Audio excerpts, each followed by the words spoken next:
tá? Acredito que na próxima a gente já deva sim estar com estudo.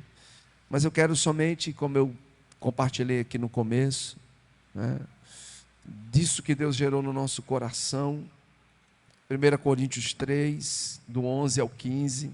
Eu só quero, na verdade, adentrar algumas coisas e vamos deixar o mais profundo para amanhã. Porque ninguém pode pôr outro alicerce além do que está posto, que é Jesus Cristo. Se alguém constrói sobre esse alicerce, usando ouro, prata e pedras preciosas, madeira, feno ou palha, a sua obra será mostrada, porque o dia a trará a luz, ela será revelada pelo fogo, e o fogo provará a qualidade da obra de cada um. Se o que alguém construiu permanecer, este receberá uma recompensa. Se a obra que alguém construir for consumida, este sofrerá prejuízo. Contudo, será salvo como alguém que escapa através do fogo. Quando isso me foi revelado na madrugada, embora eu já tenha pregado sobre isso, né, isso foi muito forte, ecoou muito pesado no meu coração. E quando eu cheguei aqui, fiquei muito angustiado de um lado para o outro, analisando as coisas.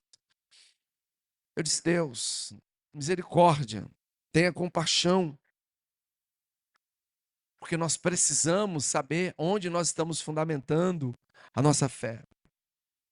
Em conversa com, obrigado, querido, com o meu discipulador, o pastor Sandro, a gente falando sobre o processo de carnalidade, né? Sobre como nós somos carnais, muitas vezes a nossa natureza deseja o que é carnal. Isso não tem nada a ver com Deus, tem a ver com um Adão caído em mim e em você. O apelo gritante da nossa natureza. O apelo sabe, aquilo que vem forte. Não tem nada a ver com Deus. Mas a partir do momento que você começa a ter compreensão dessas coisas, e particularmente eu já preguei sobre isso, isso mostra um pouco de como será o nosso julgamento diante de Deus. A gente já falou sobre isso há muitos anos. Não sei aqui quem lembra dessa palavra. Alguém lembra? Ouro, feno, palha, pedra. Pouquíssimos, né? Vale a pena lembrar, porque acho que 80% ou 90% amanhã não sabe disso. Mas não há versículo ou capítulo na Bíblia que possa validar o julgamento dos justos. E nós estamos falando de julgamento dos justos e não dos injustos. Porque haverão dois tipos de julgamento: o julgamento da recompensa e o julgamento da perdição. Entenda isso. Eu creio em nome de Jesus que eu e você estaremos na eternidade para a recompensa dos justos, amém? Você não vai estar debaixo de uma sentença ou de um julgamento para condenação eterna. Então, já vá colocando isso na sua mente, porque amanhã vai ser muito profundo, mas hoje eu quero que você seja privilegiado, né? Quem vier amanhã também vai ser, mas hoje você é mais ainda, porque você vai pegar duas vezes e vai ser mais forte ainda.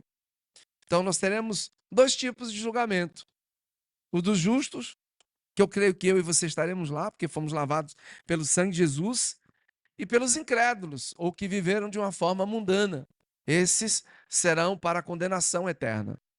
Só que nós precisamos entender uma coisa, que dentro desse processo do que acabamos de ler, dos versículos, o julgamento do justo, ele está ancorado em várias etapas ou em graus de diferença. Nós seremos julgados de acordo com as obras que nós fizermos aqui nessa terra com os nossos corpos. Sabe, essa máxima de dizer que, não, o que vale é o sangue de Jesus, independente do que eu faça, eu já estou salvo, é conversa fiada, não cai nesse conto não, tá certo? Porque senão Jesus não teria falado tanto de inferno, mais do que de céu. Então, diante disso, todo o fundamento, e eu já falei isso muitas vezes, todo o fundamento da fé cristã, ela se baseia em um princípio: a fé salvífica em Jesus Cristo. Fora disso, não há salvação. Por favor, não permita que o seu coração, como muitos que já passaram por nós e já foram ensinados, se prestaram, né, ao desprazer de ouvirem o diabo, especialmente na internet, porque a internet é uma terra sem lei, de certa forma. Dizem que tem lei, mas não tem lei coisa nenhuma. Senão não faziam o que fazem. Então não se preste, não deixe que o seu coração seja vendido a um pensamento de que, ah, a graça dele me baixa, então eu posso fazer o que eu quiser, porque naquele dia eu serei perdoado. Isso é uma mentira. Mesmo eu e você que estamos pagando um preço forte para não permitirmos que a nossa carne extrapole e as tentações que dioturnamente, né, nos espreitam e vêm nos aturdindo, mesmo eu e você receberemos sim um julgamento de recompensa. Então, vale a pena você se esforçar para ser o melhor possível em Deus. Não é por obra, amém? Estou falando de obras. Mas eu estou falando dentro de uma medida em que você se presta a amar a Deus e se volta a ser santo, a realmente pagar o preço. Porque também haverá uma recompensa. Acabamos de ler no, nos versículos. Se a obra, volta lá. Não, volta no 14, completa, isso. Se o que alguém construiu permanecer, este receberá uma recompensa. Aí o 15 diz, vamos lá, 15. Se a obra que alguém construiu for consumida, este sofrerá prejuízo. Contudo, será salvo como alguém que escapa através do fogo. Eu não quero gastar muito tempo por conta do horário, mas nós temos aí, bota lá os elementos, eu acho que é no verso 2, né? Isso. Olha lá. Se alguém constrói sobre esse alicerce usando o primeiro o quê? Ouro. Nós sabemos que esse é o metal mais precioso da terra, tá? Então, analisa comigo. Quanto mais calor esse metal recebe, mais puro e valoroso ele fica. Então, olhe para o seu irmão, dá aquele sorriso de mocho. Cadê a Amanda, bichinha? Tá com a cara cara de tacho dormindo, bichinha. Tá com a carinha redonda, tadinha. Olhe para o seu irmão e diga assim para ele: olhe, não se venda e não deixe se queimar na hora da pressão. Né? Aí vem uma crise, não quero mais saber desse casamento. Quem já pensou assim? Levanta a mão bem alto. Eu deixei por último porque eu queria ver se você tinha coragem. Né? A pressão veio no relacionamento, vai cada um pro seu lado, tudo certo. Né? Aí vem uma crise no trabalho, vontade de dar. Eu vou me embora desse trabalho, eu não quero mais saber. Quem já pensou assim? Nossa, esse meu chefe. Ou então em sala de aula, esse professor, sinceramente, dá vontade de parar de estudar. Quem já pensou assim? Pois é. Porque é da nossa natureza correr das coisas. É da natureza do ser humano produzir muita madeira, muito feno e muita palha. O fogo pode consumir o ouro, sim ou não? Não, não pode. Quanto mais é único, ele não evapora, tá? Quanto mais calor no fogo, mais puro e valoroso ele fica. Eu não sei se alguém sabe, mas olha só. A prata também é um elemento que é forjado no fogo. Quanto mais calor, mais pura. E amanhã eu vou te falar sobre a prata no sentido de redenção, tá? Então a prata, quanto mais ela recebe calor, mais pura ela é. E eu não sei se você sabe, mas uma pedra preciosa, quanto mais pressão e quanto mais calor, mais valorizada ela é. Eu não sei se você já estudou, viu ou leu a história de como é que um diamante ele é feito debaixo de muita pressão e calor, certo? Então, Entenda isso. Você, com todo respeito, olha para o seu irmão assim, deixe de ser menino. Amém? Eu não quero apertar hoje, eu quero deixar para apertar amanhã. Porque senão pode ser que amanhã você não queira vir. Então, a questão é que quando vem a pressão, e a pressão ela não vem para te destruir. Diga assim para o seu irmão, o calor e a pressão vem para te tornar mais precioso. Amém? Nós achamos que a pressão é para a nossa destruição, mas a pressão e o calor é para te tornar mais precioso. Quem tem coragem de dizer assim, Senhor, manda tribulação? Nossa, só 4? Meu Deus. Vou dar outra chance. Senhor, manda tribulação. Melhorou um pouquinho.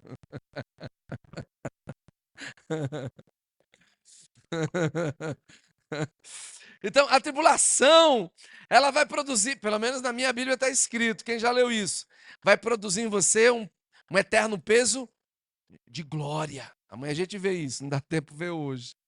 Então você acha que muitas vezes as pressões que vêm sobre você é para te matar. Eu lembro agora daquele meme, aquele memezinho. Olha pro irmão e fala assim, mas ele vai não, não vai não, vai não. Vai só te tornar melhor. Amém? Eu me lembro, eu estava atravessando um dos momentos mais difíceis da minha vida. Eu confesso que na hora eu falei, esse cara tá ficando doido. O pastor Zé olhou para mim, esse cara, um dia a gente vai estar dando gargalhada disso. Eu falei, que zoeira desse cara, isso é hora dele dizer isso. E realmente hoje eu dou gargalhada de algumas coisas, é verdade. Aquilo que um dia foi, de certa forma, um elemento para talvez te destruir você, vai ser usado para benefício de muitos outros. Amém? Aquele vale que você entrou, que o vale não é para sempre, o deserto não pode ser sua morada. Fala assim para o irmão, o deserto é uma escola de aperfeiçoamento. Fala assim, não é moradia de ninguém. Fala assim para o irmão, deserto é para serpentes e escorpiões. Quem pegou a visão? Embora você tenha que passar entre eles. Só que, baseado nas escrituras, você tem que estar revestido da unção do camelo. Os entendidos entenderão. Mas, tirando essa piada, o camelo tem aquela natureza, e falam que ele libera, né, um suor, que ele afugenta os animais peçonhentos. Um animal de unha fendida, então ele solta, ele libera um cheiro que para qualquer serpente, meu Deus, ela, a quilômetros ela nem chega perto. Não é que você não vá passar desodorante, irmão, pelo amor de Deus, com todo amor e carinho, porque tem tempo aqui que sangue de Jesus tem, quando os irmãos estão pulando, tem gente que cai, mas não é da unção, é um cheiro forte que sobe assim, né? Mas você tem que ter essa graça e essa unção de que as serpentes passem longe de você. Elas passem longe, porque você vai manifestar o bom perfume de Cristo. Então, baseado nisso, essa pressão que vem para forjar o meu e o seu caráter, no final das contas, Deus tem que olhar e ver ouro, prata e pedra preciosa. Mas não tem como. Fala assim para o seu irmão, infelizmente, a natureza adâmica está presente. Amanhã eu vou passar um vídeo bem engraçado, vocês vão entender. Mostrei a minha esposa essa semana. Aquele bebê, né? É uma figura. Vou dar um soco. Eu falei, mãe, não, você vai pedir perdão. Não, eu vou dar um soco. Eu falei, não, você vai pedir desculpa. Não, eu vou dar um soco. Eu falei, cara, quem ensinou essa criança tão linda, né, a não perdoar? Adão e Eva. Então, às vezes, comigo e com você também.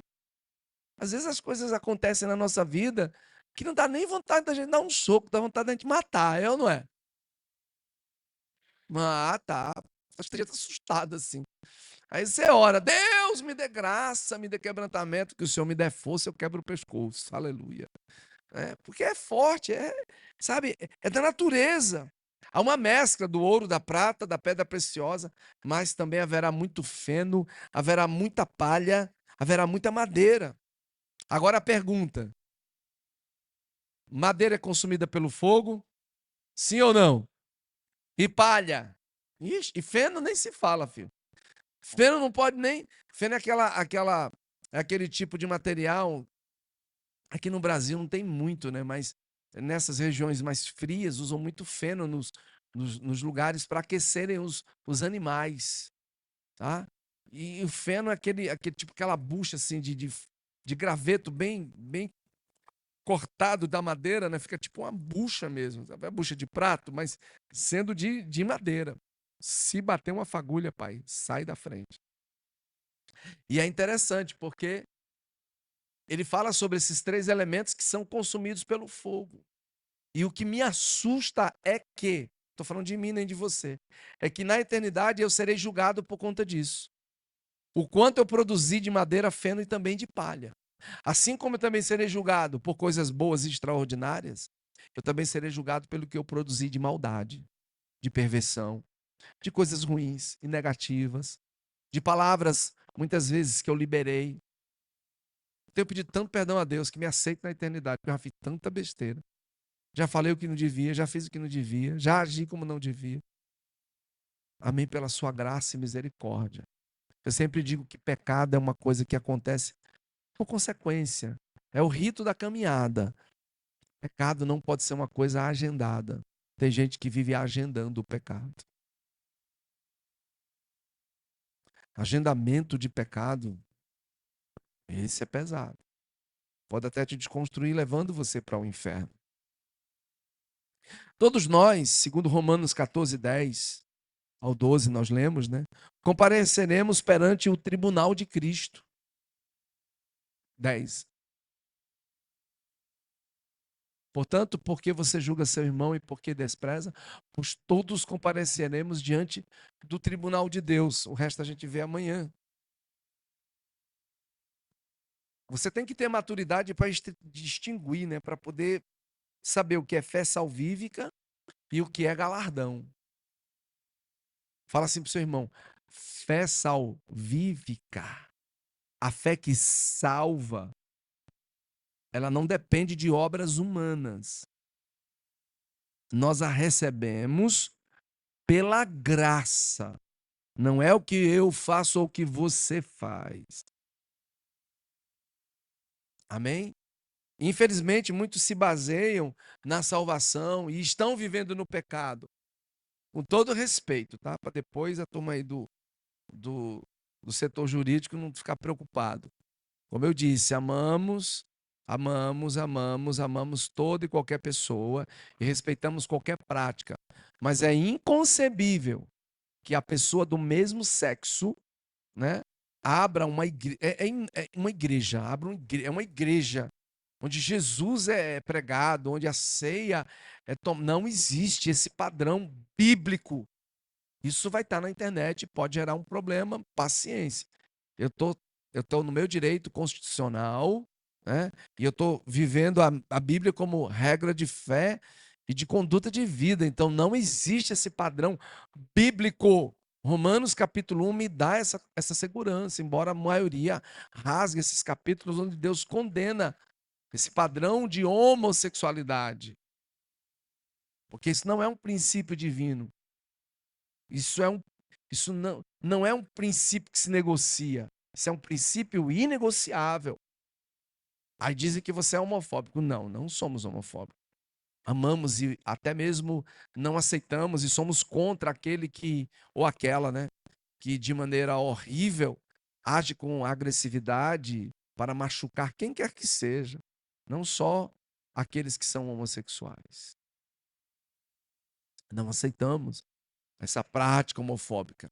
O fato de eu não concordar com esse padrão homossexual dentro do evangelho genuíno não diz que eu sou homofóbico. Não diz. Isso não é verdade. Só que eu não vou me calar diante daquilo que é bíblico. Então, fundamentado nisso, gente, nós precisamos entender que, olha só, essa turma está produzindo, só produz madeira, feno e palha. Eu acho que, na verdade, isso nem tem o que dizer em relação à questão da eternidade, porque já sabe para onde vai. É bíblico, não tem como, é da Bíblia. Não somos nós que estamos julgando. Vão tudo para o inferno, embora a Bíblia diz que vão mesmo. Gálatas fala sobre isso. Romanos fala sobre isso. As epístolas. Jesus também falou sobre isso. Mas voltando, fé salvífica é uma coisa, galardão é uma outra situação. Nós somos salvos, Efésios 2, se eu não me engano, 8 e 9, olha aí. Efésios 2, 8 e 9.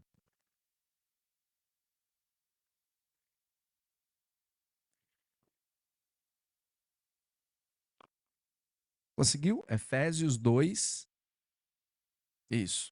Pois pela graça vocês são salvos, por meio da fé. E isso não vem de vocês, é dom de Deus. Não por obras, para que ninguém se glorie. Então, essa fé que nós recebemos, ela está fundamentada no sacrifício vicário, no sacrifício da cruz. Eu não sou salvo por obras humanas, mas eu sou abençoado e naquele dia eu serei abençoado por Deus e receberei galardão de bênçãos daquilo que eu fiz com o meu corpo nessa terra, mas amanhã a gente fala mais sobre isso. A fé salvífica depende somente de Cristo, não depende de homem nenhum e nem de ninguém. É só ela que pode me perdoar e me purificar de todos os pecados. Agora, boas obras devem ser geradas a partir da nossa fé salvífica. Opa, é diferente. As boas obras é gerada a partir daquilo que eu vivo em Cristo, com zelo e com a capacidade que cada um tem. Porque o próprio Cristo disse que uns produzirão a 30, outros a 60 e outros a 100. Por exemplo, vou dar um exemplo clássico. Eu nunca, jamais teria condição de viver o que o pastor Eibe vive. É um outro padrão. Não fui chamado para isso. Não tem nem lógica. Primeiro, porque eu não gosto de viajar de avião. O homem só vive para cima e para baixo. Segundo, eu sou muito caseiro. Eu amo estar em casa. Eu amo estar com a minha esposa, meu filho. Eu amo estar na minha casa. Sou muito apegado, assim. É de mim, é um dom que acabou. Eu não gosto de sair de Maceió. Sai, minha mulher já sabe. 5 dias depois, que saudade da minha cidade. Que saudade. Já quero voltar. Se um dia Deus estiver fazer alguma coisa, como ele está fazendo hoje na Bahia, amém. Vou lá, bato ponto e volta. Porque essa é a minha realidade. Essa é a minha realidade. Então, essas práticas das boas obras vai ser gerada a partir da fé que você tem e que eu tenho.